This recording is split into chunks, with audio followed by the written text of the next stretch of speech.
Yes, nkulamusizzaako nnyo mukwano gwange yonna gy'osinza obba ng'otuwuliriza webale kwekumira ku mayingo gano aga Yugi Update TV.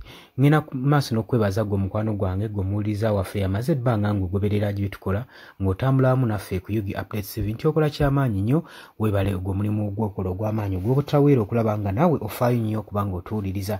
Abali mu diaspora mbalamusizzaako nnyo mwebale kwekumira ku Yugi Update TV. Olowooza nno obufumbo tebusaanyeewo wakati w'ekibiina ekya DP saako n'ekibiina ekya NRM. Cooperation enkolagana gye badde balina ababiri bano ebagatta okusinziira ku agreement gye baakola balabika okuba nga baawukanye bafunyeemu divorce gwe mukwano gwange ali eyampuliriza ngenda kuba nga ndukuwa. Diplomatic party egenze maaso n'okukomekkereza cooperation zaayo enkolagana wakati w'ekibiina ekya NRM nga tuhedinga mu kalulu ka 2026 general elections. Okusinziira ku roadmap we yatandika n'ebibiina bino ebibiri, internal polls okuselectinga flag bearers kibadde kigenze maaso n'okuba nga kibakaluubiriza. Kakati NRM ne Democratic Party DP jjukira nti nno bagenda mu maaso n'okuba nga basayininga deal mu January 2022 ku cooperation egenda maaso ku several fronts.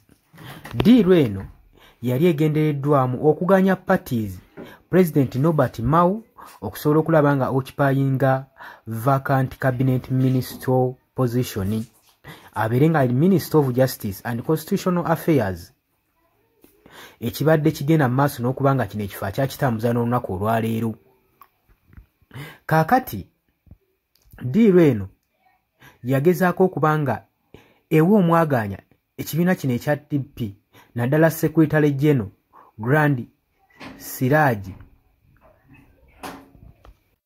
Gerard Siranda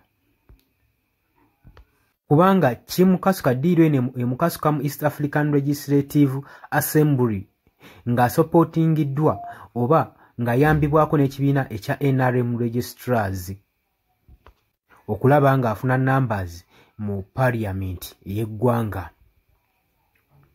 Kakati nno kirabika nga honeymoon bano gye badde beeyagaliramu okuva Fred Mukasa Mbidde okuva Mukasa Mbidde National Vice President we yawandiikidde ebbankaluwa ku eri party President Norbert Mao ng'amutegeeza nti decision ey'okubeera nga National Executive Committee meeting eriko ereeteddwa ne proposal okulaba nga basobola okukomekkereza NRM DP marriage nga basobola okuba nga bakomekkereza obufumbo buno bwe babaddemu bano ababiri NRM saako ne DP era balangidde bagamba honeymoon yandibanga ewedde. Naye mbadde mumanyi yaporopozinga motion okusobola okulaba nga terminatinga process ne cooperation okuttatana agreement n'ekibiina kya National Resistance Movement era ng'agamba motion eno egenda kuba nga ekomekkerezebwa olunaku olwaleero mu Apuli ng'ennaku z'omwezi 7 lwe lwabadde olunaku olw'ejjo 2025 nga bafollowinga okw'okuludinga mu guno omwezi ogumu. We tuba twogera mu assessment period kyateekebwawo motion eno yapresentingibwa olunaku era ebbaluwa we yasomebwa olunaku lwe lumu. Kati newankubadde tekinnabeera clear ku information obanga cooperation agreement eyawandiikiddwa egenda kubanga ekomekkereza ne Norbert Mao okubanga ye minister kubanga jjukira nti nno abadde akyali minister mu kifo ekyo kye baamuteekamu nga we nakugambye. Jjukira nti ono abadde asavinga nga Minister for Justice and Constitutional Affairs gwabadde tomanyi naye kati bwenjogerera obufumbo buno bumaze okuba nga busajjuka. Jjukira nti nno CDP yokka yebadde eri mu relationship n'ekibiina kino ekye NRM mu Uganda. Waliwo ne People's Congress UPC ebadde nayo egenda maaso n'okuba nga eteekawo off ku bufumbo bwabwe bwe bayina ne Mwami Museveni ku kibiina. Effect ezaavaamu Betty Amongi Akena yali director wa beneficiary yaganyulwamu ng'okugenda maaso n'okuba nga akola agreement n'asaavinga mu gavumenti ya Mwami Yoweri Kaguta Museveni emyaka egy'ekulungulula. Era yalimu nga Minister of Land mu kibuga Kampala, Minister of Land for Kampala Affairs. Era kati ye Minister of Agenda, Labour and Social Development. Kitegeeza ekintu kino yakifunamu. UPC agreement era bwenjogerera party president yakimakinga dakiriya agenda kuba contestinga eri Mwami Yoweri Kaguta Museveni amuvuganyeeko mu kalulu ka 2026. Naye ba experts mu politics bakirabanga ekkubo ery'okubanga bateekawo enteeseganya okuddamu okukola enteeseganya okukola ddiiru n'ekibiina kino ekya Mwami Yoweri Kaguta Museveni. Simanyi gwe ndowooza Yoweri ku bintu nga woobiraba. Gulowooza ebibiina by'obufuzi ebiri ku opposition byandibadde biweebwa omwaganyo okukolagana n'ekibiina ekiri mu buyinza ekya NRM? Gulowooza bwe baneegatta ne bakola ddiiru banaaba bakyaliwo opposition parties mu ggwanga? Gulowooza kyamagezi okubanga ebibiina by'obufuzi ebiri ku opposition bisayininga deals n'ekibiina ekiri mu buyinza ekya NRM? Ne bwe kitaba kya NRM, kale eggwanga lyonna lyonna lyandiganyuddwamu singa ekibiina ekiri ku opposition ekigezaako okuwakanya ekibiina ekiri mu buyinza kyegatta ne kifukola ddiiru n'ekibiina ekiri mu buyinza. Gw'olaba gye kiri, jangu mu comment section otutangaaze okusinziira gwe ku ndowoozayo nga woogiraba. Oli ku Yugi Update TV kosinza oba nga otuuliza. Gwe atanatuyungako nagambikirira wansi waliwo ekigambo subscribe kikooneko obeere ng'otweyungako, wabula tuwerabirako na mukadde kakuyambeko okuleetera notification message okusobola okulaba ng'otwegattako ddala bulungi nnyo. Mbaagaliza olunaku olulungi mwenna bali mu diaspora mweraba. Yes, nkulamusizaako nnyo mukwano gwange yonna gy'osinzira okuba ng'otuwuliriza gwenna omuwuliriza wa Yugi Update TV. Mukola kyamaanyi nnyo okwekuumira ku mayengo gano. Mwe abali emitala w'amayanja abali mu diaspora nammwe mbalamusizaako nnyo sibeerabidde kubanga wemmwe mpagi luwaga abayimirizzaawo amayengo ga channel eno okubanga ekulaakulana n'okutuusa eddoboozi lyammwe eri abantu be muba mwagala libatuukeko bonna bonna. Abali emitala w'amayanja ye mbamenye ntya abali Qatar, Dubai, US, UK, abali mu South Africa, abali ku muliraano mu Kenya, Nairobi, abali mu Canada, abali mu Dubai, mwenna mbaanirizaako nnyo mwe bali kwekuumira ku mayengo gano aga Yugi Update TV.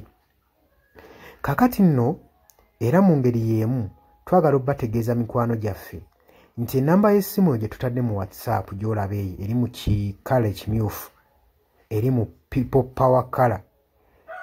Eyo nno gwayagala okuba ng'olanga naffe gy'ogenda okuba ng'oyitako gwe mukwano gwange gwayagala okukola advertisement osobola okuba ng'okuba bizinesi y'abantu. Enamba gy'oba oyitako ojja kuba ng'osobola bulungi nnyo communicatinga naffe buli kyonna ky'onooba oyagala tuteeseganyeemu nakyo gwe ali eyo ampuliriza. Mbeebazaamu ak'ensusso mmwe abagenze mu maaso okukola omulimu gw'okusubscribinga kweno channel. Buli w'osubscribinga kimanye nti oba oyongeddeko eddaala kweno channel. So mmwe mbeebazaamu ak'ensusso nammwe ababyagaliza ab'enganda bako n'ab'emikwano mbakubiriza okusubscribinga ku Yugi Update TV mukolera ddala ekintu ky'amaanyi. Weewaawo naawe gwe atanema kuba ng'otwegattako nga oliko gwe atuwuliriza osobola okugenda wansi awo waliwo ekigambo subscribe n'okikonamu ojja kubanga osobola bulungi nnyo otwegattako buli wosubscribe nga kitegeeza oba ogenda kubanga ofollowinga buli kyonna ekigenda mu maaso ekikolebwa ku mukutu guno ogwa Yugi Updates TV. Kitegeeza ki nti gwe ayagala okubanga otufollowinga oba omaze okusubscribinga teweerabirako na mukadde genda wansi wali okonene mukadde osobola okubanga ofuna notification message buli wokona mukadde wabeerawo ka notification message akajja akakulaga nti nno waliwo information elinkinze ku Yugi Updates TV gwe mukwano gwange ali eyo mpuliriza. Ng'era we mbebazizza ekyensuso nammwe abajja mu comment section mbebaza mwebajja ne mukomentinga ne muteekako endowooza yammwe eri eggwanga ne mulitangaaza kubanga njagala mukitegeere. Lwaki mbakubiriza nnyo okujja mu comment section otangaaze omukulembeze okuki ekituufu kyateekeddwa okukola. Bangi tubalonda bulijjo ne tulowooza nti nno be basinga mu basinga. Leka kulonda mukulembezeewo oba mubakawo agenda obbakulembera gwe nolowooza nti nno buli kimu agenda kuba akyemalirira. Kimanye nti nno omulonze bulonzi mukulembeze kukulembera oba kukulembera kitundu kyammwe. Mmwe bagenda okukulembera yemmwe bagenda okuba nga akiikirira bukiise eri yonna yonna mu gavumenti. So si tekyandibadde kya bwenkanya omulekera obuvunaanyizibwa n'otamu advisinga. Ky'oba olaba mbakubiriza okujja mu comment section muteekewo endowooza zammwe musobole okutangaaza ku bakulembeze bammwe ku biki ebituufu byateekeddwa okukola. Bangi tubalonda bulijjo ne bagenda mu parliament nga babadde bantu balamu ne batuuka eyo ne bawuttaalirayo. Kitegeeza ki nti olina okuba nga buvunaanyizibwa bwo okuzuukusa omubakawo oba olaba nga yeebase gwe mukwano gwange ali eyampuliriza. Ne ntumirako nammwe abalwanirira eddembe ly'enkyukakyuka mu ggwanga lyattu Uganda mukola kyamaanyi nnyo okulwanirira enkyukakyuka. Gwali yeebase ng'ebintu tobiraba obanga olabanga ebitakukwatako bijja tuuka ekiseera bikwateko wabula ate gwe nkuzaamu amaanyi agenda mu maaso n'okuyiwawo omubiri ng'olwanirira enkyukakyuka. Bannanga abantu abo mubeebazeemu ak'ensuso kubanga bakola kyamaanyi nnyo obbaliidinga n'obbakulemberamu n'okubalaga ki ekituufu ekisaanidde okukolebwa.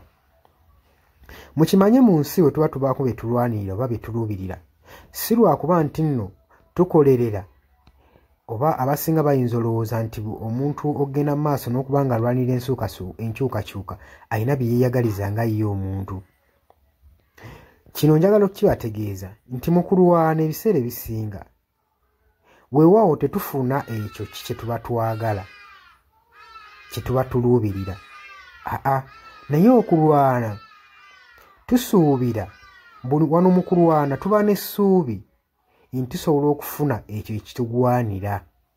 Kati naawe mukwano gwange ali eyo alwanira enkyukakyuka kino kankikutegeeze wandibanga nno oli eyo olwana nga tumanyidde ogenda kifunamu weewaawo oyinza obutafuna ekyo ky'oyagala naye osobola okufuna ekyo ky'ogwanira. So tulwana olw'enkyukakyuka nga tulwanirira okufuna ekyo kye tugwanira. Kati gwe mukwano gwange ky'ofuna kye kiggwanira eyo gy'oli wandibanga ky'oyagala okifuna naye kye kiggwanira. Bangi mugenda ne muwambatalira eyo mu bibiina by'obufuzi ne babafujjirira omusimbi. Yesi ssente ozifuna bazikuwa era obulamu bwo bweyagala naye okakasa ekyo kye bakufujjirira mu kabaasa kye kiggwanira. Ebiseera ebisinga ffe tetulwana olw'okuba nti no twagala kufuna ebyo bye twetaaga. Nedda wabula tutunuulira nnyo pointi eno nti kye tugenda oba kye tulwanya kyenfuna kyengwanira. Mutuufu ogenda n'oweetunulamu n'olaba nga kyofuna si kyokola ki si kyogwanira nga gwe munnansi. Ky'oba ovaayo n'embavu osobole okuba nga olwanirira enkyukakyuka gwe mukwano gwange ali eyampuliriza. Nja basaba kano akatambi tugende mu maaso n'okuba nga tukasheyalinga buli muntu ategeere kiki ekigwanidde okukolebwa na lwaki enkyukakyuka esaanidde okubeerawo mu ggwanga lyattu Uganda. Si lwakuba nti oli bulungi kati wabula wandibanga oli bulungi naye ekyo ky'ofuna ky'ogwanira. Ekyo kye kibuuzo era naawe osobola okujja mu comment section n'onteerawo endowooza yo nti gwalemesa enkyukakyuka ky'ofuna ky'olwanira. Muli ku Yugi Update TV ku musinzi obanga mutuwuliriza mwebale kwekuumira ku mayengo gano. Ngenda maaso n'okukubiriza mu abatannatwegattako kirira wansi waliwo ekigambo subscribe kikoonemu obeere ng'otweyungako. Ennamba eyo gye ntaddeawo nabagambye dda gwagala okulanga naffe gy'oba oyitako ojja kuba ng'osobola okommunikeetinga. Mbaagala nnyo mweraba era nga mbaagaliza ebisinga.